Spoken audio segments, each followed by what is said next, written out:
e em avaliação de perícias de engenharia pela Universidade Federal de Alagoas. Na verdade, é grande a biografia do senhor, viu, senhor Álvaro? Obrigado. Em nome da rádio da Imprima, eu gostaria de agradecer a presença do senhor, em nome da nossa produção, Marcos, da direção, o Fernando e de todos os ouvintes, de todos os arapiraquenses e dos nossos ouvintes de Arapiraca e região. Obrigado por ter vindo, por ter atendido aqui o nosso convite.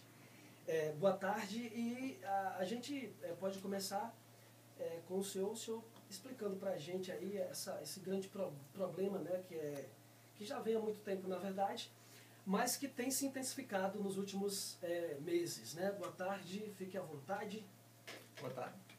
Primeiro eu quero agradecer a oportunidade de estar participando do programa Chamego da Imprima, nesse ambiente tão alegre, tão movimentado, e reiterar o que eu sempre digo em todas as entrevistas que participo, que essa é uma das obrigações da Casal. A Casal tem a obrigação de comparecer sempre que possível, o mais próximo da comunidade, para explicar o que está fazendo, para dar satisfação, para informar sobre os problemas que surgem na prestação desse serviço. Como você falou bem na introdução, o problema da falta de água em Arapiraca e na região do Agreste, em muitos municípios, decorre de uma situação que infelizmente se arrasta há alguns anos e que agora começa a tomar realmente um rumo de definição e de solução. Nós temos uma obra já contratada, que é conhecida aqui na cidade PPP do Agreste, uma parceria público-privada, que foi uma das formas encontradas pelo governo do estado para que a gente viabilizasse rapidamente a construção dessa adutora, e esse serviço já começaram. A previsão de conclusão da nova adutora, que vem de Traipu até a cidade de Arapiraca, colocando à disposição da população de Arapiraca mais ou menos 1.000 metros cúbicos por hora, tá? A previsão de conclusão dessa obra, repito, é aproximadamente agosto do próximo ano. Mas a intensificação do problema de falta de água na cidade de Arapiraca decorre de uma situação que infelizmente está atingindo ao Agreste, ao Sertão e a todos os estados do Nordeste brasileiro.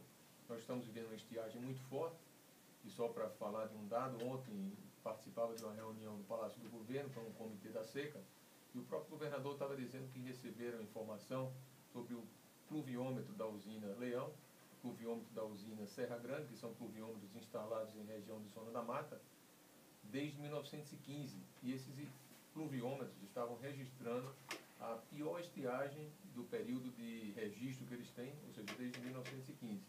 Então, esse período da seca, além dos fatos que aconteceram nos últimos 10 anos aqui em Arapiraca, como o crescimento da demanda, aumento da população, hoje Arapiraca é uma cidade que já apresenta verticalização, já existem prédios sendo construídos, isso faz com que a gente tenha uma intensificação, repito a palavra, do desequilíbrio entre a oferta de água e a demanda. Isso fez com que, a partir do final de novembro, a Casal mudasse o sistema de rodízio, infelizmente, para pior. A gente passou a ter 5 dias para um lado da cidade, 5 dias para outro lado da cidade. Isso vem fazendo com que a gente tenha que administrar uma das coisas mais complexas que existe no sistema de abastecimento de água, que é o rodízio. Porque o rodízio ele fica trabalhando exatamente no limite de todas as circunstâncias técnicas darem certo. Na hora que tem um problema qualquer, como hoje, por exemplo, nós estamos, infelizmente, com uma emergência, né, no serviço de urgência na estação do Morro do Gaia. Isso fez com que todo o sistema paralisasse e só a partir das 20 horas a gente vai voltar a bombear. Então, isso mexe com o rodízio. A gente passa a ter um dia a menos para uma determinada região. A operação de rodízio, ela, então, repito, exige que haja toda essa afinidade entre, por exemplo, energia elétrica. A gente não pode ter falta de energia se a gente tiver para o sistema atrapalha o rodízio. Então, essa é a situação hoje, mas o que eu gosto sempre de enfatizar é que há uma solução já iniciada, que é a nova adutora, e os trabalhos de recuperação na adutora existente, ou nas adutoras existentes, que vêm do Morro do Gaia até a região aqui de Arapiraca, que também já permitiram que entre janeiro e a data que nós estamos hoje, nós tivéssemos tido um ganho de mais de 30% na vazão para Arapiraca e os 9 municípios que são atendidos por essas 2 adutoras. O Morro do Gaia, que o senhor fala, é onde fica a estação de tratamento, certo? É captação e tratamento. A captação e tratamento. São 10 cidades, então, da região do Agreste que recebe essa água, aliás, dessa estação, desse sistema, são distribuídos para as cidades, não é isso?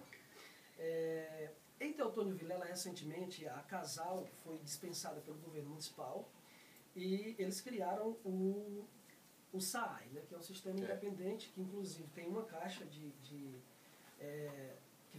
Teotônio, que é onde a água é tratada e enviada para essa caixa para depois ser distribuída para a cidade.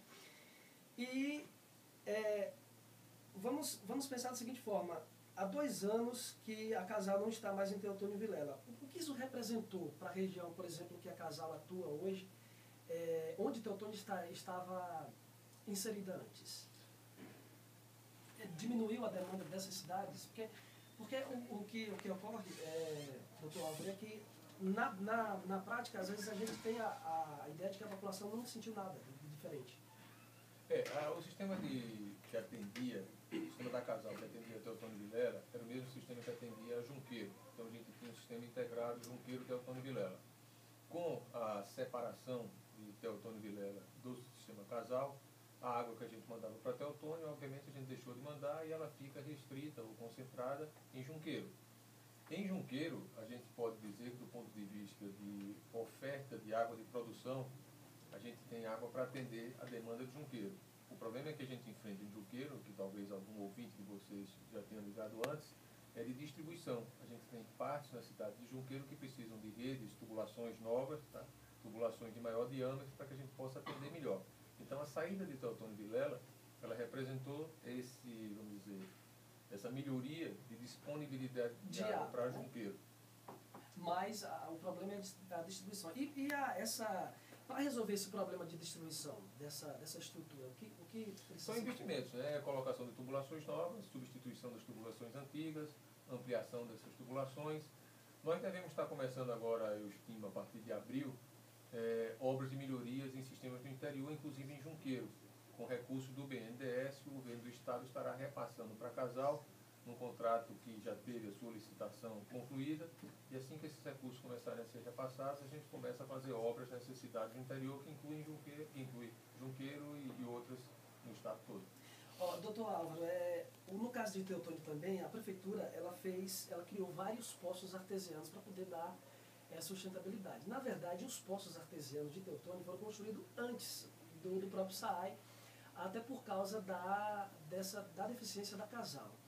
E para Arapiraca, a gente fica se perguntando, a Casal ela não poderia fazer esse tipo de investimento pontuado na cidade para que com um poço artesiano pudesse dar uma diminuída nesse problema? O problema pode ser explicado de forma até um pouco histórica. As pessoas mais antigas de Arapiraca devem lembrar que lá pela década de 70, do século passado, aqui muita gente se abastecia de cacimbas, as chamadas cacimbas rasas ou cacimbas de 30, 40 metros de profundidade. Essas cacimbas, algumas se transformaram em ponto de contaminação para água subterrânea, que aqui já não é muita. Essa região aqui não é uma região que tenha uma boa possibilidade de você captar água subterrânea. A vazão é pequena e há o risco de contaminação. A melhor região para captar água subterrânea aqui, nessa proximidade de Arapiraca, é no povoado de Telésio, tá? Que inclusive tem um poço lá, mas que a Casal não opera. Tá? Então, perfurar poços na região do Agreste, perfurar poços em Arapiraca, é uma solução que não vai resolver, além do risco de contaminação, repito, a vazão é muito pequena. Então, a gente nunca fez nenhum investimento nesse sentido. Lá em Teotônio e Vilela, a prefeitura da época, emergencialmente, começou a perfurar esses poços. O sistema de Teotônio e Vilela, ele funcionava de uma forma muito desorganizada, até porque, na época, o prefeito, ele praticamente dizia à população que não pagasse pelo serviço que a Casal prestava. Então, a gente não tinha nenhuma capacidade de fazer melhorias na cidade de Teotônio e Vilela, porque se juntava uma coisa com a outra. A Casal é uma empresa que sobrevive, vive, opera, funciona com os recursos decorrentes da venda do serviço. Então, a arrecadação que a Casal recebe dos serviços que ela vende é que faz com que a gente possa fazer todos os investimentos operacionais. Se uma cidade se nega e tem isso quase como uma regra, se nega a pagar pelo serviço que recebe, então fica muito difícil a gente continuar trabalhando naquela localidade. Então isso fez com que ao longo do tempo a própria prefeitura perfurasse esses postos emergencialmente, o sistema nosso, como você falou, tinha deficiências, depois eles conseguiram recursos federais, fizeram um sistema novo e negociaram com a Casal a saída deles do sistema que a Casal opera, são 75 municípios hoje, e passassem a ter o seu próprio serviço autônomo. Beleza, Ricardo Lima, pode ficar à vontade também para perguntar. Gostaria de saber do presidente a respeito desses furtos que existem da adutora do Agreste. Isso é verdade? Como é que tem acontecido isso aí? Infelizmente não é só na adutora do Agreste, né? Algumas pessoas, elas furtam água em várias das nossas adutoras e às vezes tem sistemas individualizados, vamos chamar assim, o desvio mais clássico do gato feito na própria residência da pessoa. Mas ao longo das adutoras, como elas ficam em região distante de fiscalização, ou que é onde é difícil às vezes o acesso, passando dentro de propriedades ou de povoados, algumas pessoas realmente furam a adutora, às vezes quebram a adutora com trator, ou batem com martelos,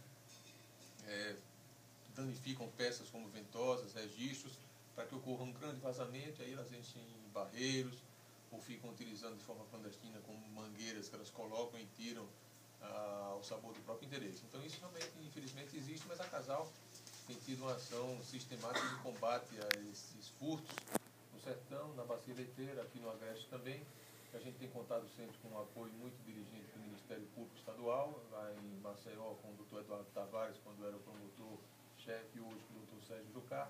A gente também conta com o apoio deles, a Polícia Militar e os advogados da Casal, que junto com os técnicos fazem os flagrantes e tomam as providências decorrentes, BO na polícia, depois ação judicial. Estamos aí no período carnavalesco e a Casal montou uma operação, deflagrou uma operação especial para não faltar água nesse carnaval, presidente? Sim, nós montamos sempre as equipes de plantão para todos os nossos sistemas, né? E isso faz com que a gente mantenha, mesmo na ausência da maior parte dos empregados da Casal, o sistema funcionando regularmente. A gente tem um esquema para o período de carnaval para vários municípios de praia, por exemplo, que tem nessa época do ano mais pessoas na cidade, eles têm também um atendimento diferenciado. A gente vai pedir para os nossos ouvintes participarem aqui com a gente. O pessoal pode interagir aqui no Facebook e também pelo telefone, no 3530-2250. Pela internet, especialmente, o pessoal pode mandar as perguntas. Daqui a pouquinho, depois do intervalo, a gente volta com o senhor Álvaro.